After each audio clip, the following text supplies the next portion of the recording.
Universe is the vast space that contains all the celestial and heavenly bodies. यानी कि universe वो ब्रह्मांड, वो असीमित ब्रह्मांड है जिसमें सब कुछ इंक्लूडेड है। हमारी सारी गैलेक्सीज, हमारे प्लैनेट्स, हमारे स्टार्स, हमारा इवन सन, हमारे सारे एस्ट्रॉइड्स, हमारी मैन मेड, हमारी नेचुरल सारी सैटेलाइट्स, सब यूनिवर्स में इंक्लूडेड है। हमें नहीं पता कि यूनिवर्स में कहाँ और कोई ह्यूमन बींग्स रह रहे होंगे, कहाँ एलियंस रह रहे होंगे, कहाँ लाइफ पॉसिबल है।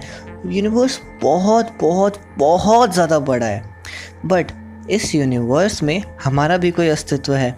यूनिवर्स में बहुत सारी गैलेक्सीज हैं, जिनमें से एक हमारी गैलेक्सी भी आती है, जिसका नाम है मिल्की वे गैलेक्सी। अब तुम लोग फ़ोटो देख के बता सकते हो कि एक स्पाइरल शेप की गैलेक्सी है, यानी कि circle circle circle circle circle. और कहीं इसी गैलेक्सी में छोटे से हम लोग भी आते हैं। जो हमारी मिल्की वे गैलेक्सी में ना बहुत सारे स्टार्स हैं, इतने हैं कि आप लोग काउंट भी नहीं कर पाओगे। एंड इतने सारे स्टार्स में से एक हमारा प्यारा दुलारा सन भी है। एंड आपको पता है सन कहाँ एग्जिस्ट करता है? हमारे सोलर सिस्टम में। और हमारा सोलर सिस्टम कुछ ऐसा सा दिखता है। अब आप इसमें देख सकते हो कि सारे प्लैनेट्स सन के अराउंड चक्कर मार रहे हैं, है ना? बड़ा था ना, ऐसा ही होता है। अब आप ध्यान से देखो तो इसमें सबसे पहले आपको मरकरी दिखेगा, उसके बाद वीनस, फिर हमारी अर्थ, फिर मार्स। और मार्स के बाद देखोगे ना तो आपको बहुत सारे छोटे छोटे पत्थर दिखाई देंगे। ये पत्थर ना असल में एस्ट्रॉइड्स हैं। मार्स और जुपिटर के बीच में एक एस्ट्रॉइड बेल्ट फॉर्म होती है, यानी कि बहुत बड़े बड़े पत्थर जो हवा में तैरते रहते हैं। और ये एस्ट्रॉइड्स ना आपने किसी ना किसी कार्टून में पक्का देखे होंगे। लेकिन एस्ट्रॉइड्स की बात हम लोग कभी और करेंगे। आज हम लोग बात करेंगे हमारी अर्थ की। अर्थ वही प्लैनेट जहाँ पे आप खाते हो, पीते हो, सोते हो और स्कूल जाते हो। अब ज़रा ध्यान से देखो, अर्थ सारा टाइम अपनी एक्सिस पे रोटेट भी होती है और सन के अराउंड रिवॉल्व भी होती है। और जब अर्थ फेस कर रही होती है सन को तब दिन होता है और अर्थ के बैक पे हो जाती है रात। तो आप देख सकते हो कैसे सारी जगह लाइट चमक जाती है, और जब जैसे सन आ जाता है वैसे सारे अपनी लाइट्स बंद कर लेते हैं। तो अभी तक हमने क्या देखा? हम लोग यूनिवर्स में रहते हैं, उसके बाद गैलेक्सीज आती हैं। गैलेक्सीज में हमारी कौन सी है? मिल्की वे गैलेक्सी। उसके बाद हमारा सोलर सिस्टम आता है, और सोलर सिस्टम में हमारी ये ब्लू प्लैनेट अर्थ। अब क्या अर्थ सच में ऐसी ही दिखती है स्पेस से? तो उसका जवाब है नहीं। अर्थ के अराउंड बहुत सारी मैन मेड सैटेलाइट्स होती हैं। देख रहे हो ना कैसे इतनी सारी सैटेलाइट्स इधर उधर घूम रही हैं। ये सैटेलाइट्स किस लिए होती हैं? ये डिफेंस के लिए होती हैं, ये आपकी फ़ोन कॉल कम्युनिकेशन के लिए होती हैं। आप वेदर फोरकास्ट देखते हो, ये वेदर फोरकास्टिंग के लिए होती हैं। या फिर अगर स्पेस में कुछ रिसर्च करनी है, स्पेस में लोगों को खाना पहुंचाना है या कुछ भी है, तो उसके लिए ये सैटेलाइट्स यूज़ की जाती हैं। इन उन सब चीज़ों की बात हम लोग कभी और करेंगे। आज हम लोग बात सिर्फ अर्थ की करेंगे। और अगर जब आप अर्थ की बात कर रहे हो ना, और अगर आप अर्थ को स्पेस से देखो तो आपको दो चीज़ें दिखेंगी, पानी और ज़मीन। पानी ब्लू वाला और ज़मीन ब्राउन या ग्रीन वाली। अब अगर मैं पानी की बात करूं तो पानी को हमने मेजरली ओशंस में बांटा हुआ है। तो हमारी धरती पे 5 ओशंस हैं: Pacific ocean, Indian ocean, Arctic ocean, Atlantic ocean और सदर्न ओशन। लेकिन अगर मैं बात लैंड मास की करूं, यानी कि ज़मीन की करूं, तो हमारी ज़मीन देखो, थोड़ा सा पानी है, फिर थोड़ी सी ज़मीन है, फिर थोड़ा सा पानी है, फिर थोड़ी सी ज़मीन है। तो हमने ज़मीन को कॉन्टिनेंट्स में बांटा हुआ है, यानी कि ये बड़े बड़े ज़मीन के टुकड़े एक एक अलग अलग कॉन्टिनेंट है।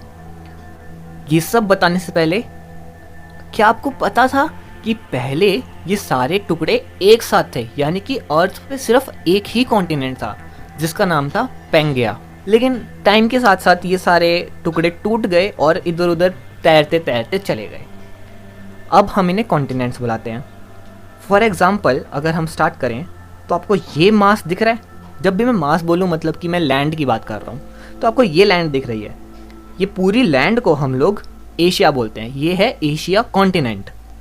और अगर मैं थोड़ा सा इधर आऊँ तो क्या आपको ये वाइट बॉर्डर दिख रहा है? तो ये वाइट बॉर्डर के जितना भी लेफ्ट साइड सारा लैंड मास है, उसे हम यूरोप बोलते हैं। अब क्योंकि एशिया और यूरोप कनेक्टेड हैं, इन दोनों को हम लोग साथ में यूरो एशिया भी बोल देते हैं। और अब मैं यहाँ से थोड़ा सा नीचे आ जाता हूँ इस बड़े ज़मीन के टुकड़े पे, जहाँ पे आपको बहुत सारा ब्राउन ब्राउन रेतीला इलाका दिख रहा होगा। ये सारी रेत है, यानी कि ये सारा रेगिस्तान है। और ये दुनिया का सबसे बड़ा हॉट डेजर्ट है, सहारा। देख सकते हो कितनी कंट्रीज में फैला हुआ है ये डेजर्ट, कितना बड़ा होगा ये। और जहाँ तक इस लैंड मास की बात आती है, ये अफ्रीका है, ये अफ्रीका कॉन्टिनेंट है। अफ्रीका कोई कंट्री नहीं है, अफ्रीका एक कॉन्टिनेंट है। और अगर मैं इस साइड आऊँ तो आपको एक और बड़ा सा ज़मीन का टुकड़ा दिख रहा होगा, ये ऑस्ट्रेलिया है। ऑस्ट्रेलिया एक लौता ऐसा देश है जो एक देश भी है और एक कॉन्टिनेंट भी है। और अगर मैं इसे थोड़ा सा नीचे खींचूँ ना तो आपको एक वाइट कलर का लैंड मास दिख रहा होगा, ये है एंटार्क्टिका। एंटार्क्टिका एक ऐसा कॉन्टिनेंट है जहाँ पे कोई भी नहीं रहता, कोई भी नहीं। क्योंकि यहाँ पे बहुत बहुत ज़्यादा ठंड है। यहाँ पे आपको सिर्फ कुछ पेंगुइन्स और कुछ साइंटिस्ट्स मिलेंगे जो वहाँ पे रिसर्च करने के लिए गए हुए हैं। एंड एक फन फैक्ट बताता हूँ, एंटार्क्टिका एक्चुअल में दुनिया का सबसे बड़ा डेजर्ट है, क्योंकि यहाँ पे 1 करोड़ साल से बारिश हुई ही नहीं है। एंड एंटार्क्टिका भी एक कॉन्टिनेंट है। अगर हम अपने नेक्स्ट कॉन्टिनेंट की बात करें तो हमें आना पड़ेगा थोड़ा सा ऊपर, ये है नॉर्थ अमेरिका। यहाँ पे आपको यूनाइटेड स्टेट्स ऑफ अमेरिका दिखेगा, और ये नॉर्थ अमेरिका है तो इसके नीचे साउथ अमेरिका, तो ये बड़ा लैंड मास साउथ अमेरिका है। तो अब आपके दिमाग में अगर सवाल आया कि हमारे पास तो बहुत सारे छोटे छोटे ज़मीन के भी टुकड़े हैं, तो हमने उन्हें कॉन्टिनेंट क्यों नहीं बोला, तो उसका सिंपल सा आंसर ये है कि हम लोग कॉन्टिनेंट एक बड़े बहुत बड़े लैंड मास को बोलते हैं, छोटे मोटे लैंड मास को हम लोग कॉन्टिनेंट नहीं बोलेंगे। अब अगर मैं आपको कहूँ तो क्या आप यहाँ पे अपना इंडिया ढूंढ सकते हो, तो हम लोग अगर कोशिश करें तो हमें यहाँ इंडिया मिलता है। आप इंडिया को देख सकते हो, आपको इंडिया का नाम भी दिख रहा है।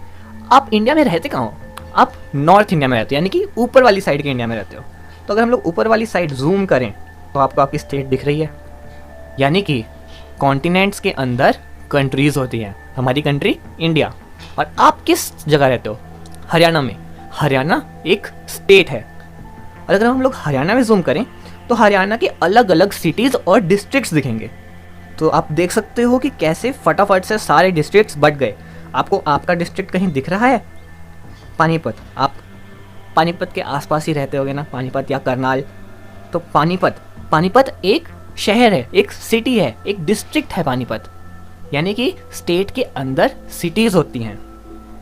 पानीपत एक सिटी है, वैसे ही करनाल एक सिटी है। और अब आपको आपका अगर पानीपत दिख रहा है तो आपको इसके आसपास का, आपको कोंड दिख रहा है, आपको कैमला दिख रहा है, आपको बरसत दिख रहा है। तो ये सारे क्या हैं, ये गांव हैं, छोटे छोटे कस्बे गांव हैं।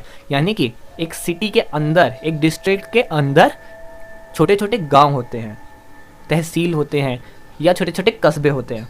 एंड जिन बच्चों को नहीं पता कि कस्बे क्या होते हैं, कस्बे वो गांव होते हैं जो कि बहुत अच्छे तरीके से डेवलप कर रहे हैं और वो एक शहर जितनी फैसिलिटीज़ अपने नागरिकों को दे पा रहे हैं, बट अभी तक वो गांव एक शहर नहीं बन पाया है।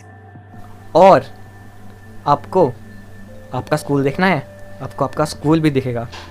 क्या आप अपना स्कूल देख सकते हो? आपको दिख रहा है आपका स्कूल? पहचान सकते हो अपना स्कूल इतने ऊपर से?